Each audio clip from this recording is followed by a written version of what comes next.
ಅವತ್ತು ಓಟ್ ಹಾಕಿದ್ದು ಭರವಸೆ ಕಾರಣಕ್ಕೆ, ಇವತ್ತು ಓಟ್ ಹಾಕ್ತಾ ಇರೋದು ಭರವಸೆಯನ್ನು ನಡೆಸ್ಕೊಟ್ಟಿದ್ದಾರೆ ಅನ್ನೋ ಕಾರಣಕ್ಕೆ.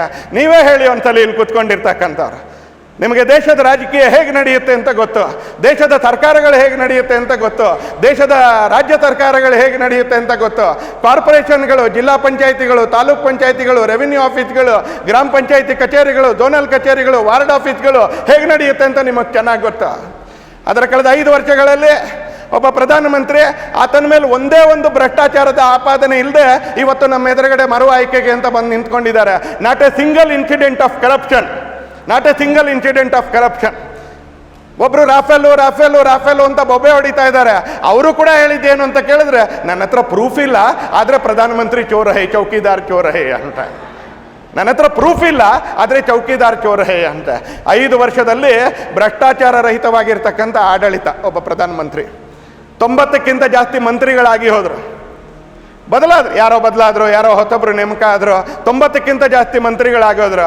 ಒಬ್ಬರು ಮಂತ್ರಿಯ ಮೇಲೆ ಕಳಂಕ ಇಲ್ಲ, ಒಬ್ಬರು ಮಂತ್ರಿಯ ಮೇಲೆ ಭ್ರಷ್ಟಾಚಾರದ ಆಪಾದನೆ ಇಲ್ಲ. ಒಂದು ಸರ್ಕಾರವನ್ನು 120ಕ್ಕಿಂತ ಜಾಸ್ತಿ ಜನ ಜಾಯಿಂಟ್ ಸೆಕ್ರೆಟರಿಗಳು ನಡೆಸ್ತಾರೆ ಕೇಂದ್ರದಲ್ಲಿ, ಒಬ್ಬ ಜಾಯಿಂಟ್ ಸೆಕ್ರೆಟರಿ ಮೇಲೆ ಆಪಾದನೆ ಇಲ್ಲ.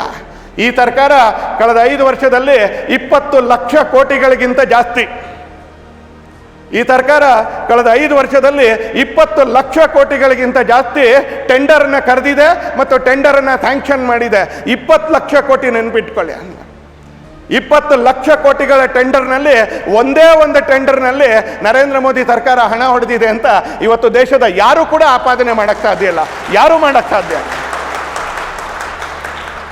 ಇದೇ 5 ವರ್ಷದಲ್ಲಿ 4G ಆಕ್ಷನಲ್ಲಿ, 5G ಆಕ್ಷನಲ್ಲಿ, ಪೆಟ್ರೋಲ್ ಬಂಕ್ ಆಕ್ಷನಲ್ಲಿ, ಗ್ಯಾಸ್ ಏಜೆನ್ಸಿ ಆಕ್ಷನಲ್ಲಿ, ಕೋಲ್ ಬ್ಲಾಕಿನ ಆಕ್ಷನ್ಗಳಲ್ಲಿ 9 ಲಕ್ಷ ಕೋಟಿ ರೂಪಾಯಿ ನೆಟ್ಟು ಆಕ್ಷನ್ ನಡೆದಿದೆ.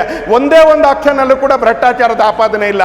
ಅನ್ಸಿತ್ತಾ ನಿಮಗೆ ನಮ್ಮ ದೇಶದಲ್ಲಿ ಈ ಥರ ಒಂದು ಸರ್ಕಾರ ನಡೀಬೋದು ಅಂತ ಅನ್ಸಿತ್ತಾ? ಯೋಚನೆ ಮಾಡಿ ಅಂತಲ್ಲ. Was it possible? ಇಲ್ಲಿರ್ತಾ ಬಹಳ ಜನ ನಮಗೆ ಈ ಥರದೊಂದು ಸರ್ಕಾರ ನಡೆಸಲಿಕ್ಕೆ ಸಾಧ್ಯ ಇದೆ ಅಂತ ನಂಬೇ ಇರಲಿಲ್ಲ. ಆದರೆ ಇಲ್ಲೊಬ್ಬ ಮನುಷ್ಯ ಕಳೆದ 5 ವರ್ಷದಲ್ಲಿ ನಮ್ಮೆಲ್ಲರ ಎದುರುಗಡೆ ಅದನ್ನು ಮಾಡಿ ತೋರಿಸಿ ಇವತ್ತು ನಮ್ಮ ಎದುರಿಗೆ ಓಟ್ ಕೊಡಿ ಅಂತ ಬರ್ತಾ ಇದ್ದಾರೆ. ಒಂದು ಕಳಂಕರಹಿತವಾಗಿರ್ತಕ್ಕಂಥ, ಭ್ರಷ್ಟಾಚಾರ ರಹಿತವಾಗಿರ್ತಕ್ಕಂಥ ಸರ್ಕಾರವನ್ನು ನಡೆಸ್ತಾ ಇರಬೇಕಾದ್ರೆ ಸುಮ್ಮನೆ ಕೂತಿರೋರು ಒಳ್ಳೆಯವರಾಗಿರ್ಬೋದು. ಒಳ್ಳೆಯವರಾಗಿರೋಕ್ಕೆ ಕಷ್ಟನೇ ಪಡಬೇಕು ಅಂತೇನಿಲ್ಲ, ಸುಮ್ಮನೆ ಕೂತರೂ ಒಳ್ಳೆಯವರಾಗಿರ್ಬೋದು. ಹಾಗಲ್ಲ, ಕೆಲಸ ಮಾಡಿಯೂ ಭ್ರಷ್ಟತೆ ಇಲ್ಲದೆ ಇರುವಂಥ ಒಂದು ಸರ್ಕಾರ ಇದು.